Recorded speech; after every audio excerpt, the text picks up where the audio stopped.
Bem-vindos ao canal Vale Lembrar, eu sou Jean Espíndola, professor e bailarino. Essa é a Phoebe. Dá um oi para as pessoas. Oi. E esse é o quadro Vale Responder. A primeira pergunta é da minha amiga Amanda Franco, que diz: peso e leveza conferem? E a resposta é não, não confere. Uma coisa não está relacionada com a outra. A leveza que o balé clássico prega, a leveza que as pessoas veem no balé clássico, na bailarina, não tem nada a ver com magreza, não tem nada a ver com biotipo, e sim com a dinâmica dos movimentos em si, a maneira como que os movimentos são feitos. Eu já falei várias vezes aqui no canal que o balé é composto de várias dinâmicas, não é um exercício, inclusive é por isso que ele é considerado um exercício completo, né? Não tem só a energia de explosão, ele tem uma energia de concentração, ele trabalha com isometria, tem toda uma ideia aí de movimento sustentado, de sustentar o movimento, de se alongar, de criar espaços entre as articulações, isso que gera a tal leveza. E aí eu vou incluir nessa pergunta da Amanda uma questão da Nil que fala sobre como ter leveza, porque na verdade a gente está falando da mesma coisa, né? A leveza que o balé prega, como que eu vou ter essa leveza? Eu posso adquirir essa leveza entendendo como que são as dinâmicas do balé, entendendo os caminhos e o que é usado para cada caminho. Tô falando, e o que eu quero dizer é o seguinte: diante de toda a contração, de toda a força isométrica que tem no balé, existe um toque de leveza, existe um momento, um lugar onde toda essa tensão, ela se vai. Toda essa energia vai embora. Coisas muito simples, por exemplo, quando eu penso que o meu braço está em primeira e eu vou levar meu braço para a segunda, eu estou todo contraído, e aí nessa ideia de todo contraído, eu vou todo contraído para a segunda posição, mas a minha mão tem um respiro, eu tenho essa ideia de continuidade, tem que a gente chama de dinâmica de soutenu, né? Eu vou ignorar completamente a serra do vizinho, porque senão eu vou ficar aqui até sábado, só para esperar ele parar de serrar. Resumindo, a leveza está no domínio físico, ou seja, dessas forças que eu falei, dessa força isométrica, dessa força concentrada, dessa força explosiva, e nas transições de um movimento para o outro, porque na transição de um movimento para o outro, ou eu estou utilizando um plié, ou eu vou, e esse plié pode ser um plié para absorver, pode ser um plié de rebote, pode ser um plié de transição, eu ainda tenho aquela ideia do soutenu, né? Além dos pliés, que deixa as coisas bem mais molinhas, eu ainda tenho a dinâmica de soutenu, que é aquela coisa de que minha perna não sobe, né? Minha perna desloca e vai longe e sobe. Isso dá uma ideia diferente na leveza. Tem toda a questão da movimentação, a transição entre uma pose para outra pose. Essa transição acontece a dança, né? Que é o momento que o corpo respira, que é estar aqui e não simplesmente rodar igual um robô para o outro lado. É estar aqui e planar para o outro lado. Tudo isso casado com uma respiração suave, um controle. Resumindo tudo que eu falei até agora, o controle, a consciência de cada movimento traz naturalmente essa leveza. Não tem nada a ver com peso. A próxima pergunta é da Cassie e fala: depois que voltou para o balé, ganhou uma musculatura na coxa que impede ela de fechar quinto. Isso é perfeitamente normal, acontece muito com as pessoas que fazem balé durante um tempo, tem um corpo lá de bailarina bonitinho, param, vão fazer outras atividades e quando voltam para o balé, tem um corpo de uma pessoa normal. Eu sempre falo isso. E aí, o corpo de uma pessoa normal é diferente de um corpo de uma bailarina. A musculatura é diferente. Porque os exercícios do balé acabam formando uma musculatura apta para fazer aqueles movimentos. Como eu estava falando no tópico anterior sobre peso e leveza, além de trabalhar força explosiva, força máxima, força isométrica, ele também trabalha muito flexibilidade e ele também trabalha essa dinâmica de soutenu, essa dinâmica de sustentado. Não é simplesmente levantar a perna, é ir longe e levantar a perna. O balé ele se contrai, mas ele também se expande, vai longe. Essa expansão, essa ideia de...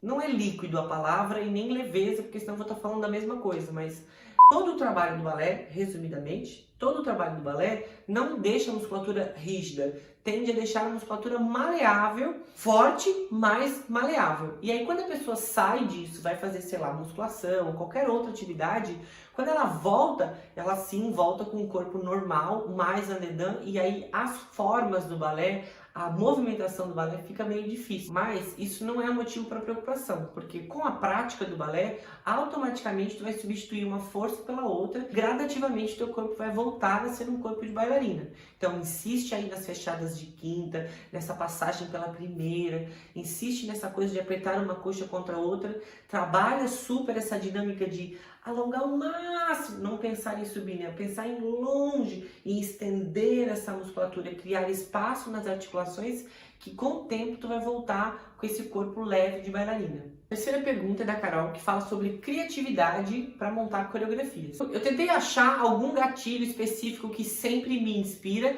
mas eu acabei não encontrando nenhum, porque todas as coreografias que eu montei ao longo de toda a minha vida sempre foram de pensamentos aleatórios. Às vezes foi porque eu ouvi uma música linda e pensei na musculatura, às vezes foi porque eu assisti alguma coisa e me inspirei naquilo para fazer aquilo, e às vezes tudo junto. Para montar um balé, eu assisto 400 outros que me inspiram em vários outros movimentos, faço uma pesquisa de movimento com os meus próprios alunos para saber o que eles sabem fazer, o que eles não fazem, busco uma música que me inspira e aí entro todo num processo criativo de tentativa e erro até conseguir montar uma coreografia. E às vezes é muito mais simples, vou para a sala de aula, lá eu e o aluno, para montar um solo, e aí a gente vai trabalhando e fazendo laboratórios com o que eu quero passar, o que eu quero dizer, e aí vão nascendo movimentações e sempre chamando alguém para olhar, para pôr defeito, para falar o que gosta, o que não gosta, e aí eu vou mudando e as coreografias vão nascendo. Tem vários outros amigos que têm vários outros processos